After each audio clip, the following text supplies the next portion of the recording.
네, 여러분 안녕하세요. 네, 이곳에서 또 온라인에서 함께 예배드리는 모든 분들을 환영하고 축복합니다. 혼란한 시대입니다. 그 시대에 또 오늘 이 시간 우리가 읽은 말씀은 누가복음입니다. 누가복음서에서도 마리와 마르다의 이야기입니다. 먼저 누가복음에 대해서 한번 살펴보려고 합니다. 누가복음은 공간 복음서 중 마가의 이야기를 바탕으로 누가 공동체가 각색한 내용들이 함께 있어 마가의 대한 자료라고도 표현합니다. 누가복음을 살필 때에는 다른 복음서들과 좀 다른 부분으로 크게 두 부분으로 나눠 이해할 수 있습니다. 첫 번째는 예수의 활동과 교훈을 다루는 부분, 그리고 두 번째는 제자들의 행적인 사도행전으로 제자들의 활동과 교훈을 다루는 부분입니다. 복음서가 예수의 행적을 다루고 신약성서 서신들이 주로 제자들의 행적을 다루었다면 누가는 이 둘을 함께 다루고자 한 흔적이 보입니다. 예수의 행적과 제자들의 중심으로 한 교회의 행적을 하나의 시각으로 엮어서 통일성을 이루고자 한 흔적을 보여줍니다. 이 누가복음을 공동체, 누가복음을 쓴 사람들, 누가복음을 함께 읽은 사람들은 유대 전쟁으로 세계 각지에 흩어진 사람들이었습니다. 삶의 뿌리가 뽑힌 가난한 자들, 세리와 죄인들, 여성들과 같은 사회적 약자와 지역적 차별을 받고 있는 이방인에 관한 관심이 누가복음은 지대합니다. 앞서 오늘 본문 앞절에 사마리아인에 대한 비유가 나옵니다. 비유가 아니라 이야기죠. 사마리아인에 대한 특별한 관심을 보이며 이방인 선교에 대해서도 주목합니다. 마태는 이방 사람의 길로도 가지 말고 또 사마리아 사람의 도시에도 들어가지 말고 이스라엘 집에 이른 양떼에게로 가거라 라고 표현하는데 누가는 사마리아인은 오히려 따라야 할 모범으로 제시됩니다. 이처럼 마태복음을 유대인의 복음서라고 표현한다면 누가복음은 보편주의와 세계주의적인 사상을 가진 이방인의 복음서라고 표현할 수도 있습니다. 누가의 이러한 이방 선교에 관한 큰 틀은 누가와 사도행전으로 이어져 구속사적 신학이라고 일컫는 아주 큰 역사적 구상을 연결시킵니다. 구속사 신학은 복음이 예루살렘과 온 유다와 사마리아 땅끝까지 이르게 되는 세계적이고 지구적인 선교 신학입니다. 당시 초대교회는 임박한 종말을 믿으며 생업을 전폐하고 종말을 기다리는 사람들이 있어 문제가 되기 시작했습니다. 누가복음은 이에 대한 응답을 함께 고민하여 적었습니다. 종말과 재림의 시간을 좀 더 멀리 역사의 지평으로 확장시켰습니다. 그래서 누가는 예수로부터 종말의 때까지 그 중간의 시대를 살아가고 있는 새로운 역사의 시대, 새로운 선교의 실마리를 제공하게 됩니다. 새로운 시대에 대한 관심은 앞서 말한 이방인, 삶의 뿌리가 뽑힌 가난한 자들, 세리와 죄인, 여성들에게 있었고 그들을 통해 예수의 복음을 전달했습니다. 오늘 말씀에 등장하는 사람은 마리아와 마르다입니다. 여러분, 성경 인물 마리아는 어떤 사람인가요? 이 성경에 총 몇 명의 마리아가 등장하시는지 아십니까? 혹시 아시는 분 계신가요? 성경에 마리아라는 이름이 등장하는데 한 사람이 아닙니다. 총 6명으로 볼 수 있는데요. 학자에 따라서 7명으로 보기도 합니다. 우선 예수님 어머니 마리아, 오늘 본문에 나온 마르다의 동생 마리아, 그리고 막달라 마리아, 마가의 어머니 마리아, 야고보와 요셉의 어머니 마리아, 로마의 마리아, 이들은 모두 예수님을 사랑하는 제자의 삶을 살았습니다. 이들 중에서도 특별히 예수님께 칭찬받은 마리아와 그녀의 언니 마르다의 이야기를 함께 나누고 싶습니다.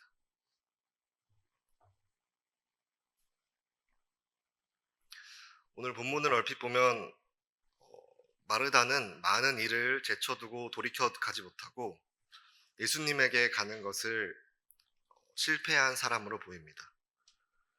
대부분 성서 번역본에서 40절을 번역한 방식을 보면 많은 일 혹은 모든 봉사, 모든 준비, 오늘 읽은 번역본은 여러 가지 접대하는 일이라고 표현합니다. 많은 일들을 그대로 남겨두지 못해 야단법석을 떠는 여성으로 마르다를 묘사하고 있습니다. 마르다가 이처럼 예수님이 함께 계시는데도 불구하고 집안일, 접대하는 일을 지나치게 몰두하고 모든 것이 잘 정리되길 바라는 것이 가장 큰 잘못이라고 여겨왔습니다. 마르다의 믿음은 마리아의 믿음보다 약하다는 식으로 오해하며 신앙의 길에서 우선순위를 놓쳤다고 이해하기도 합니다.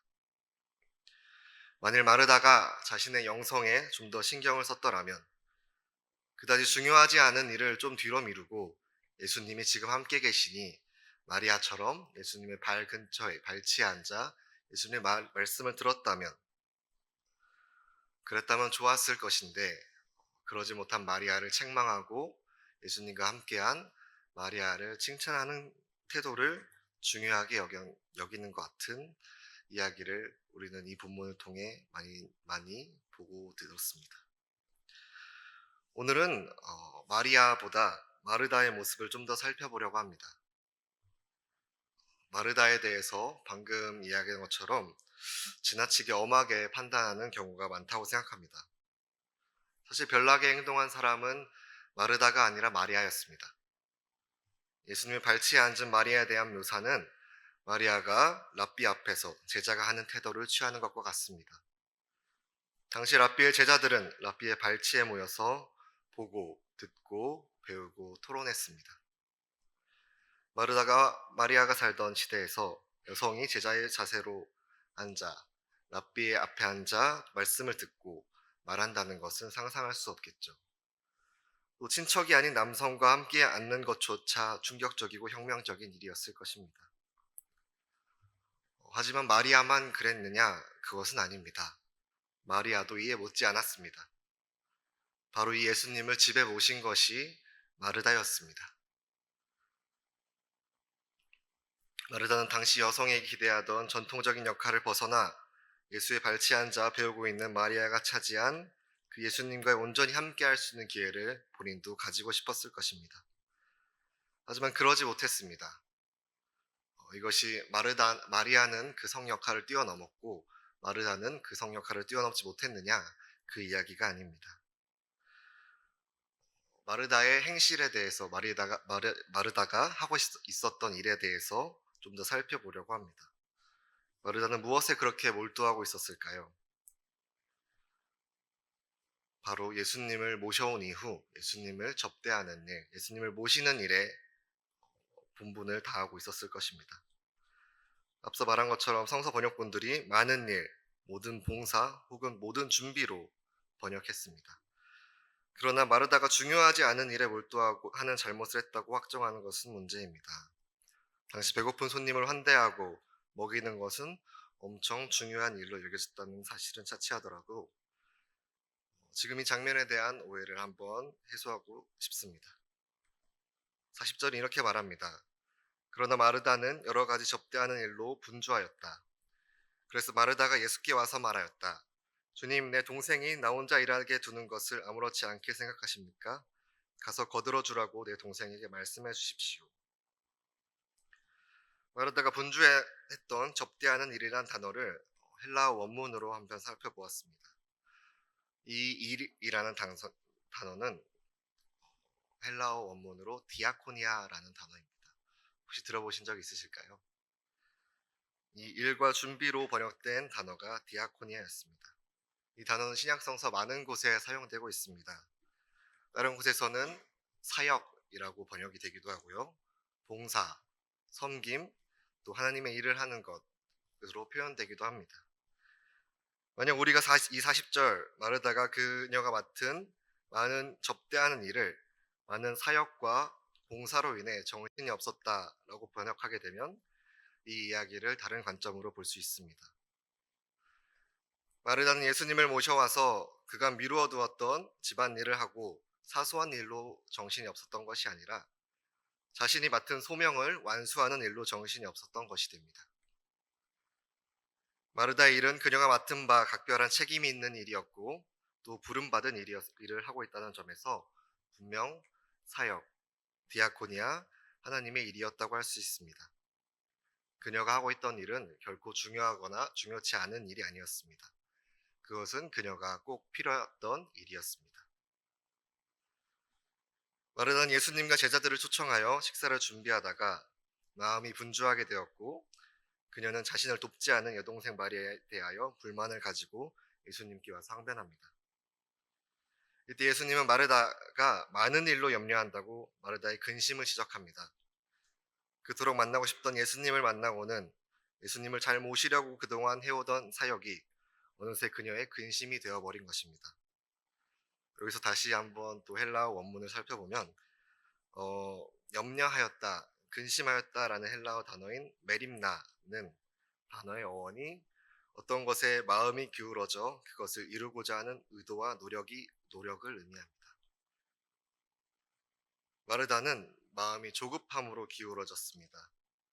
이것도 해야 되고 저것도 해야 되고 예수님 발을 씻길 물도 준비해야 되고 식사도 준비해야 되고 대화도 해야 되는데 저 동생이 돕지도 않고 못나게만 보입니다.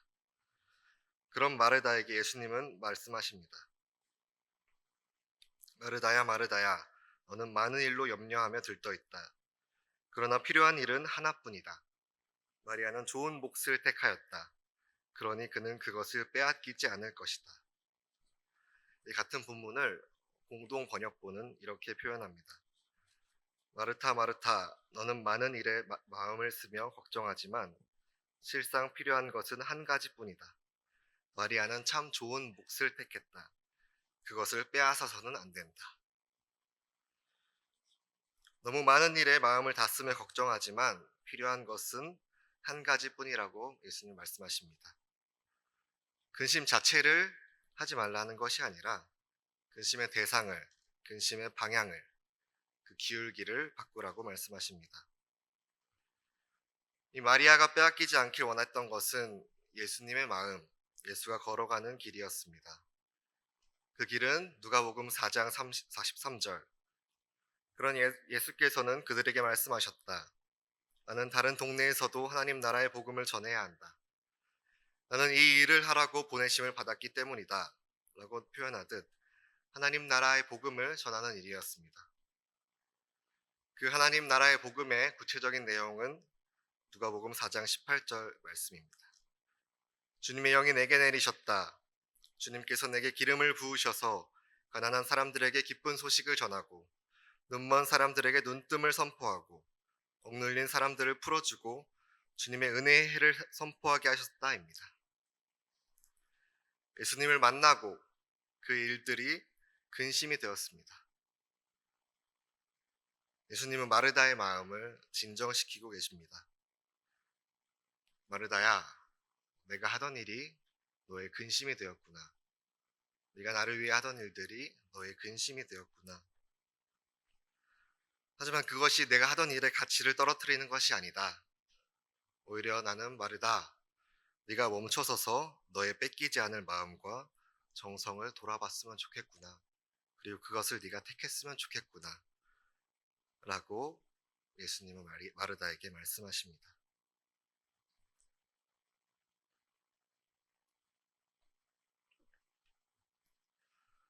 참 혼란한 시기를 살아가고 있습니다. 12월 3일로부터 시작된 그 시간은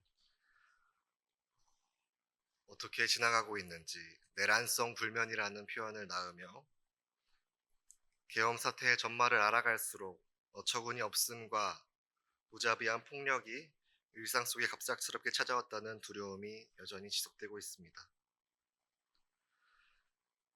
책에서 영화에서 배웠던 군부 독재의 불의한 폭력이 갑자기 현재 사건이 되어버린 너무나 비현실적인 현실에 모든 시민의 개인적 사회적 안전과 안녕이 산산이 부서져 버렸습니다. 하지만 비상계엄이 선포되자마자 국회로 달려나간 시민은 무장계엄군을 맨몸으로 막았고 여의도 국회 앞에서 빛나는 응원봉을 들고 민주주의를 지키기 위해 행동했습니다. 상처 입은 시민이 차가운 겨울 거리에서 뜨겁게 외친 것은 오직 하나였습니다. 대통령을 포함해 위헌 행위를 한 모든 자들이 민주주의 법 제조 절차에 따라 수사 처벌하여 다시는 이런 파국이 일어날 수 없도록 나라의 근간을 다시 세우자는 것이었습니다. 이는 시민의 최대 요구가 아니라 최소의 요구였습니다. 그 최소의 요구를 국회에 탄핵소추안 가결이라는 최소한의 법 제도적 절차를 통해 관철했던 날만큼은 불안한 가슴에도 잠을 잘 수 있었습니다. 하지만 내란의 어두운 밤은 계속되고 있습니다. 탄핵소추 가결과 함께 윤석열 씨를 지지하는 극우 세력의 결집과 거센 반격이 시작되었습니다. 지난 주일 새벽, 우리는 서부법원에서 발생한 극우의 테러리즘을 보았습니다. 많은 이들이 어떻게 이 시대에 그런 폭력적인 일들이 자행될 수 있는지 황당해하지만 이미 극심한 불평등, 사회적 문화적 다양성에 대한 반발, 정치적 양극화가 극우주의의 온상이었고 그 극우주의는 우리 가운데서 자라나고 있었던 것이었습니다. 국민 간 증오와 충돌을 막기 위해 정치가 있는 것인데 한국의 정당들은 오히려 정치적, 정서적 양극화를 부추기고만 있습니다. 다양성은 사라진 채 진영 논리로 작동하는 정치에서 사람들은 다양성이 아닌 이분법적 선택을 할 수밖에 없게 됩니다. 자신과 생각이 다른 그들을 적으로 인식하고 증오하는 정서 양극화를 수반하게 됩니다. 정치적 지지 기반이 보수에서 극우로 선택의 폭이 좁아진 상황에서 그 트리거가 당겨진 것입니다. 더 위험하고 슬픈 것은 극우 정치와 극우 종교의 동맹이었습니다. 타자를 악마화하는 선악 이분법적 종교 서사가 덧입혀지면서 극우의 증오에 찬 행위는 거룩한 행위가 되어 더욱 폭력화되고 있습니다. 현 상황에서 심히 우려스러운 것은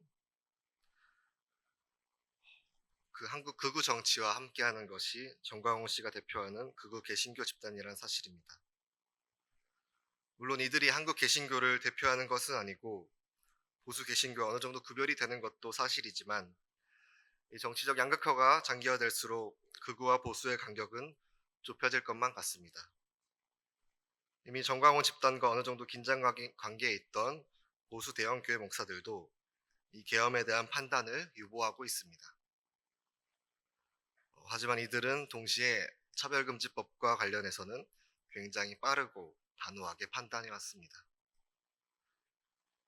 대형교회가 극우 집회에 직접적으로 신자를 동원하고 있진 않지만 그들이 고수하는 보수의 좌표가 정치적 양극화에 따라 극우 쪽으로 이동하고 있다는 것은 교회로도 사회로도 매우 위태로운 상황일 것입니다.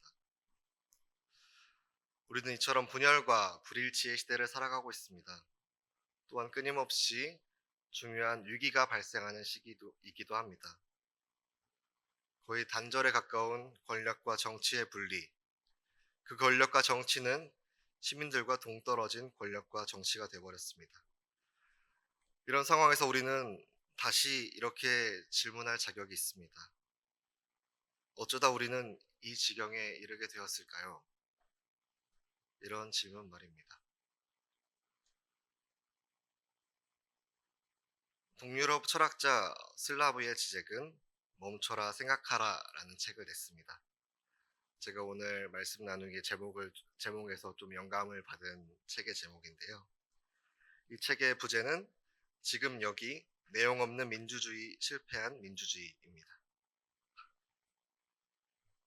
지젝의 저작이나 책에서 자주 인용되는 이 책을 내도록 만든 이 사건은 2011년 월가 점령 시위입니다. 지젝은 이 책의 서문으로 월가 점령 시위 연설의 전문을 실었습니다. 이 전문을 함께 제가 좀 읽어보도록 하겠습니다. 스스로와 사랑에 빠지지 마라. 기억하라. 문제는 부패나 탐욕이 아니다. 체제 그 자체가 문제다. 그것은 사람을 부패하게 만든다. 적뿐만 아니라 이러한 시위에 물타기를 하기 위해 행동에 돌입한 가짜 친구들도 경계해야 한다. 그들은 카페인 없는 커피, 알코올 없는 맥주, 지방 없는 아이스크림을 먹는 것과 같은 방식으로 이 투쟁을 무해한 도덕적 저항으로 만들게 할 것이다. 디카페인 시위로 말이다. 그러나 우리가 여기에 있는 이유는 콜라캔을 재활용하고 자선단체에 몇 달러 기부하고 수익금의 1%가 제3세계에 굶주리는 아이들에게 돌아간다는 스타벅스 카페라테를 사 마시며 흐뭇해하는 세상은 이미 충분히 겪었기 때문이다. 노동과 고문을 아웃소싱하고 결혼 정보업체가 우리의 사랑을 아웃소싱하게 된 이후 우리는 오랫동안 정치적 참여 없이 아웃소싱 되도록 내버려뒀다. 이제는 되찾아야 한다. 공산주의는 확실히 실패했지만 공동의 것에 대한 문제는 여전히 존재한다. 기독교란 무엇인가? 그것은 성령이다. 그럼 성령이란 무엇인가? 그것은 서로 사랑으로 맺어지고 오직 사랑을 위해 자유와 책임을 지는 신앙인들의 평등한 공동체다. 이러한 의미에서 성령은 지금 이곳에 있다. 그리고 저기 월스트리트에는 불경스러운 우상을 숭배하는 이교도들이 있다. 따라서 우리에게 필요한 것은 인내심이다. 단지 내가 걱정하는 것은 우리가 집으로 돌아간 후 1년에 한 번쯤 만나 맥주를 마시면서 향수에 젖어 이 날을 회상하는 것이다. 그때 우리 정말 좋았지. 그러지 않겠다고 스스로에게 약속하자. 사람들은 종종 무언가를 갈망하지만 진정으로 원하진 않는다. 갈망하는 것을 진정으로 추구하길 두려워하지 마라.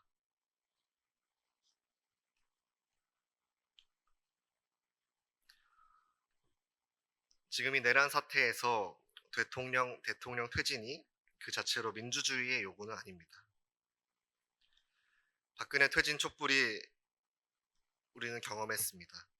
그 경험은 대통령 파면을 민주주의의 증거로 기억하게 합니다.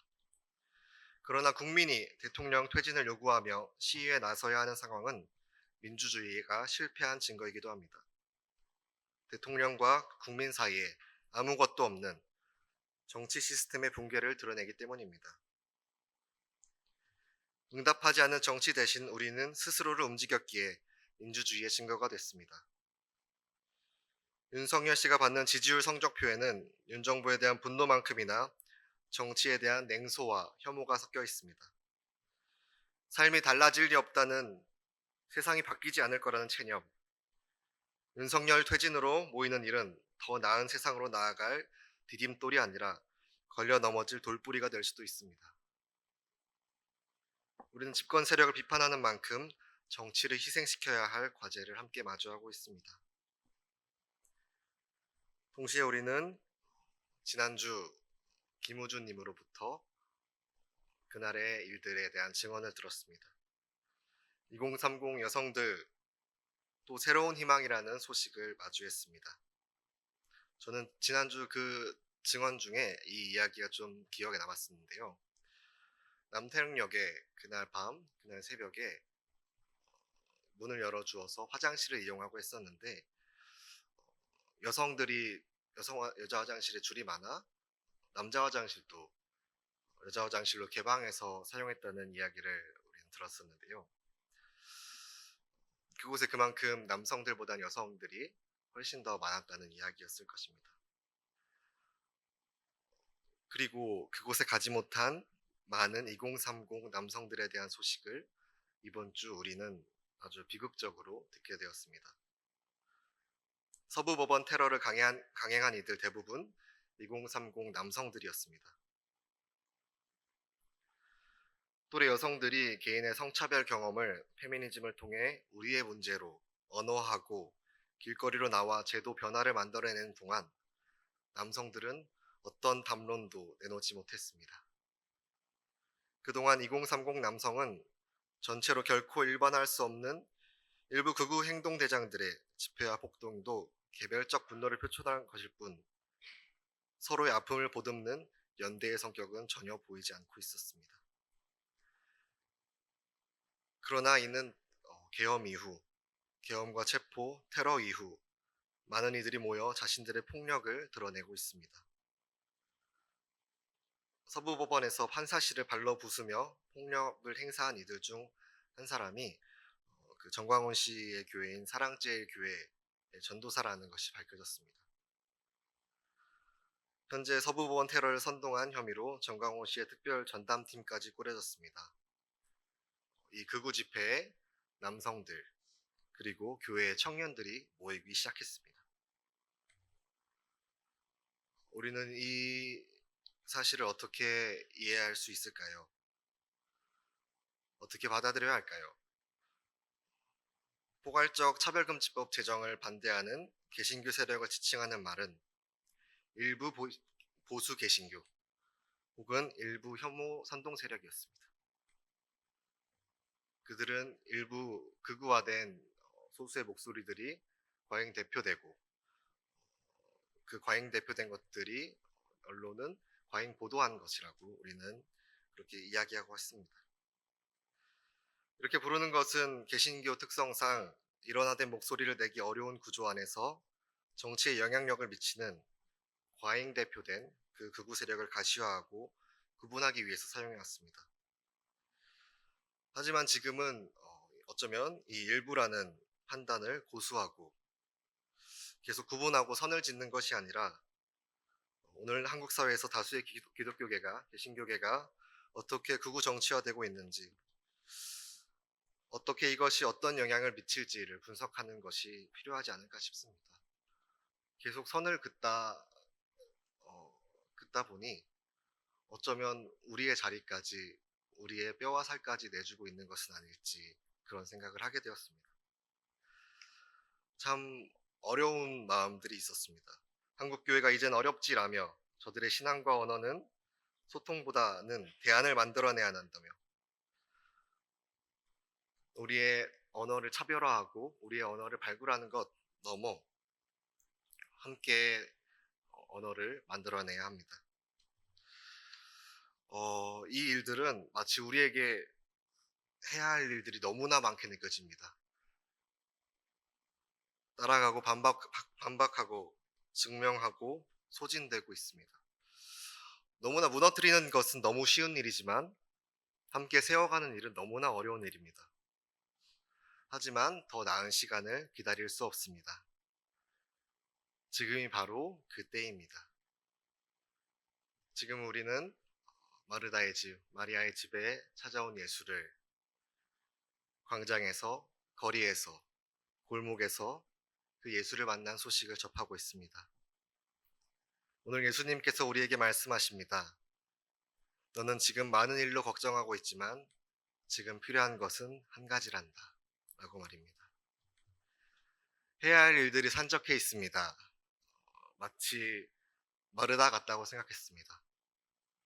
그 일들이 사소한 것들, 부차적인 것들이 아닙니다. 모두 하나님을 위해서 하던 일, 사역이었습니다. 봉사였습니다. 섬김이었습니다. 그런 마르다에게 오늘 예수님은 말씀하십니다. 여러분은 어느 쪽으로 마음이 기울어져 계신가요? 어느 쪽으로 근심하고 염려하고 계신가요?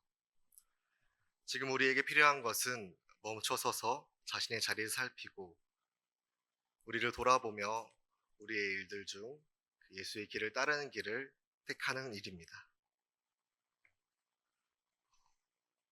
사실 지난 새해 1월 1일은 어떻게 지나간지 모르겠습니다. 여러분은 어떻게 새해를 보내셨나요? 저는 이번 새해 내일부터 이어지는 또 이 연휴 기간을 잘 보내보려고 합니다. 여러분들도 함께 그 새해 기간, 새로운 시작의 기간, 온전한 쉼의 시간이 되시길 기원합니다. 그 안에서 우리가 멈춰서 다시 우리에게 말씀하시는 하나님의 음성을 듣는 시간이길 간절히 기원합니다. 하나님은 오늘도 우리에게 말씀하십니다. 너는 많은 일로 걱정하고 있지만 지금 필요한 것은 한 가지이다. 나를 따르는 길이다. 함께 기도하겠습니다.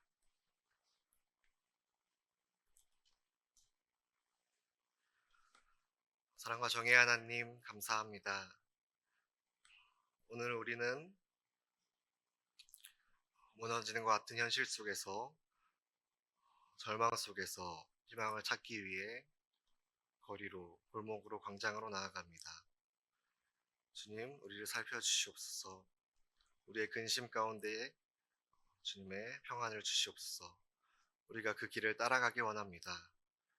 평화의 길을 걸었던 예수의 길을 우리가 함께 걷게 하시옵소서. 우리에게 온전한 쉼을 주시며 우리를 살필 수 있는 힘을 주시옵소서. 사랑의 많으신 예수님의 이름으로 기도합니다.